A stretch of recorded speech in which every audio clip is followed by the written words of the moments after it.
Salve! Hoje a gente vai ver ordenação em C++, utilizando a função sort. Então, a função sort está presente na biblioteca algorithm, e o algoritmo que ela usa para ordenar não é bem pré-definido, mas o GCC utiliza um algoritmo híbrido do quicksort, heapsort e insertion sort. Né? Então, dependendo aí da quantidade de elementos no vetor, ele vai separando em alguns sorts diferentes. Então, vamos ver, por exemplo, se a gente tiver um vetor e ele tiver desordenado. Então, por exemplo, aqui a gente tem um vetor de inteiros. E se a gente quiser ordenar esse vetor em forma crescente, a gente só precisa mandar um sort de v.begin e v.end. Isso aqui ele vai ordenar de forma crescente. A gente só precisa mandar o iterador do começo do vetor, o iterador do final. E como a gente não falou qual que é a função, né, para ele ordenar, ele vai pegar o operador de menor padrão dos inteiros. Então, por exemplo, aqui a saída de V vai ser 1, 2, 2, 3, 3, 4. 4, né? Então, depois que ele ordenar, vai ficar em ordem crescente, dessa forma aqui. Mas a gente não precisa ficar só ordenando de forma crescente. A gente também pode falar outras formas para se ordenar o vetor. E a gente faz isso utilizando, mandando uma função de comparação. Então, por exemplo, se a gente mandar aqui e explicitar uma função de comparação,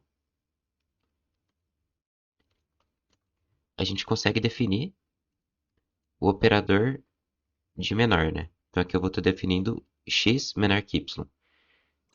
Então, por exemplo, se eu quisesse ordenar de forma crescente, eu definiria aqui simplesmente return x menor que y, né?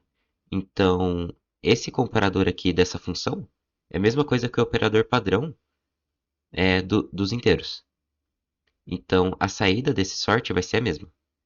Agora, vamos supor, por exemplo, que a gente queira ordenar de forma decrescente.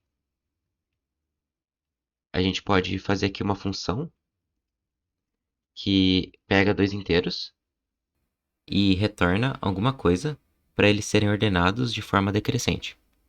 Então, por exemplo, a função de comparação ela tem que retornar verdadeiro quando x vem obrigatoriamente antes de y. Então, no caso, para comparar de forma decrescente, ela tem que retornar verdadeiro quando x é maior que y. Porque esse é o único caso que x tem que vir antes de y, né? Que é quando x é maior que y. Quando eles são iguais, não importa qual que vem antes. Então, aqui, agora, para a chamada da função, é a mesma coisa, mas muda a função de comparação. Então, escrevendo aqui, né? A função de comparação, quando que ela deve retornar verdadeiro? Então, se a gente tiver um f de x, y, né? Essa f de x, y retorna verdadeiro quando x deve vir antes de... Então, é aqui que a gente encontra o primeiro ponto que tem que tomar cuidado nas funções de ordenação. Como a função de comparação ela retorna verdadeiro quando x deve vir antes de y, quando a gente tem algum caso que x e y têm o mesmo valor, por exemplo, a função de comparação tem que retornar falso. Porque se ela retornar verdadeiro, seria como se eu estivesse falando que x tem que vir antes de y e y tem que vir antes de x.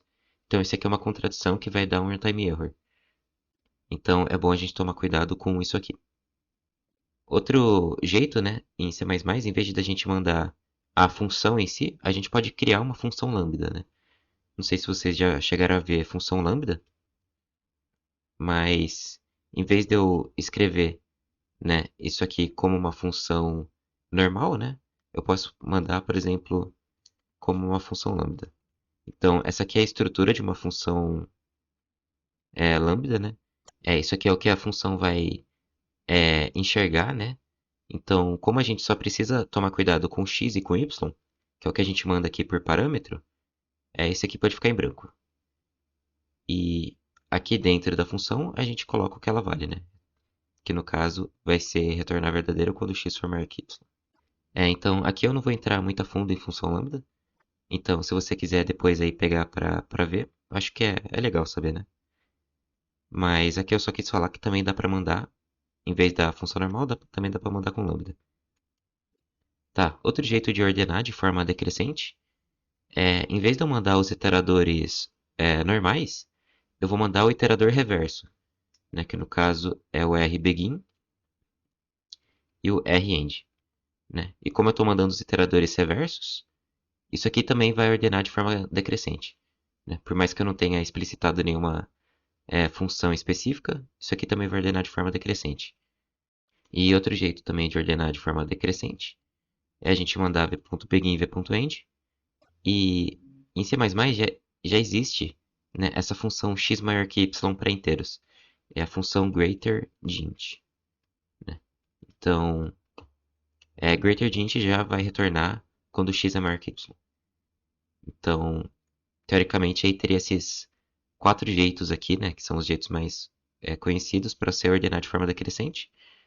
Aí você utiliza o que for melhor para você, né?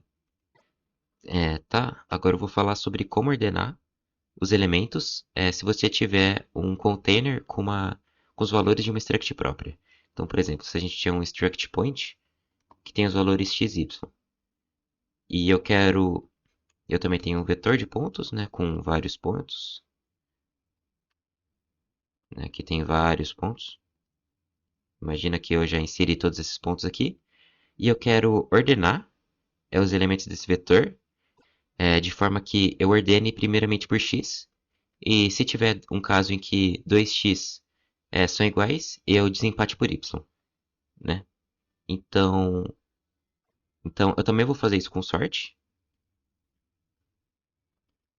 Só que aqui não tem um operador padrão de ordenação porque é uma struct própria.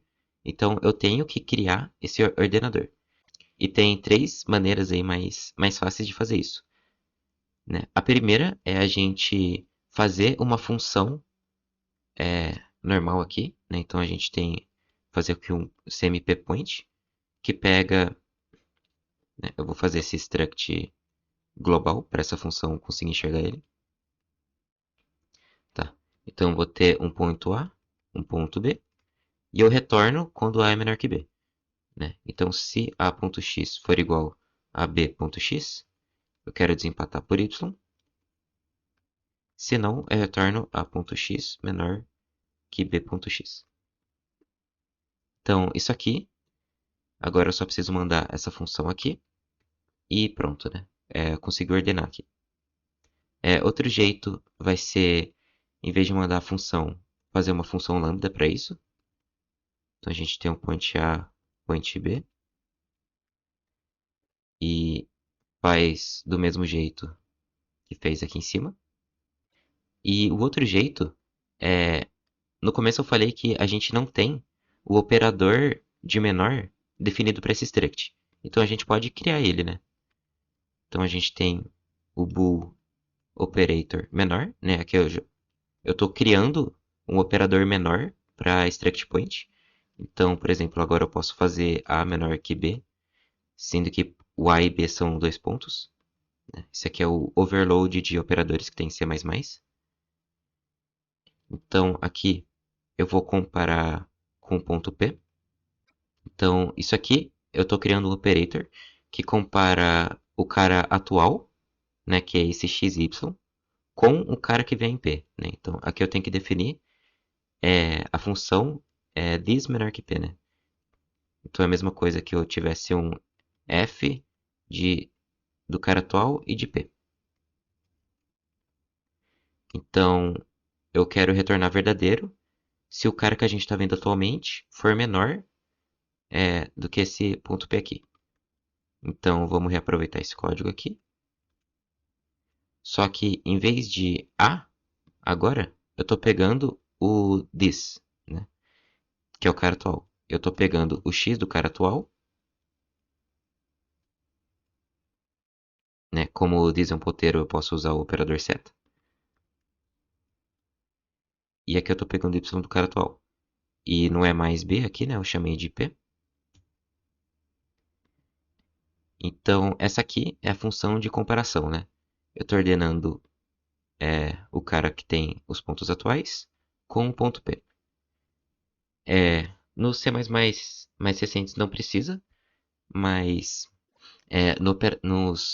acredito eu que nos compiladores mais antigos, você precisa explicitar que tudo isso aqui é constante, né? Que os valores da extract não vão se mudar. Então, o que você pode fazer é falar que é tudo constante, né? Porque nenhum desses valores vai ser alterado durante o processo. Então, inclusive, boas práticas aqui, né? Mandar const que esses valores não vão ser alterados. Esse comercial aqui é que eu estou mandando por referência, mas também não precisava, né? Posso falar que é isso aqui. Então, aqui a gente já viu o sort utilizando o operador menor, utilizando a função e utilizando o operador funções lambdas também, né? Aqui eu fiz tudo isso aqui usando vector, mas a gente também poderia estar utilizando arrays normais, né? Então, se a gente tiver aqui um array de tamanho 10, etc., também posso mandar o sort com o ponteiro do início, ponteiro do final, e aqui eu também posso colocar as funções de ordenação normal se eu quiser. Então, o sort ele pode ser feito em qualquer container, né, que possua o iterador de acesso randômico, né, que é o Random Access Iterator. O iterador de acesso randômico é um tipo de iterador, né, que você consegue acessar o valor de qualquer posição arbitrária. Mas isso aqui também você não precisa se preocupar muito, né? Se você só for utilizar o sort em vector e em arrays. E a complexidade do sort é O de n log n, né? Em que n é a quantidade de elementos que a gente está ordenando. A gente também não precisa fazer um sort no vector todo, né? Então, eu não preciso exatamente colocar o v.end aqui. Eu posso, se eu quiser, por exemplo, só ordenar os primeiros 3 elementos, eu posso mandar v.begin mais 3 aqui, né? Em vez de v.end. Dessa forma, eu só vou ordenar os primeiros 3 elementos. Mas, normalmente a gente quer ordenar tudo, então a gente manda aqui o v.end. Então, era isso que eu queria falar hoje, né? Qualquer dúvida pode perguntar aí. Espero que vocês tenham gostado aí. E valeu, tamo junto.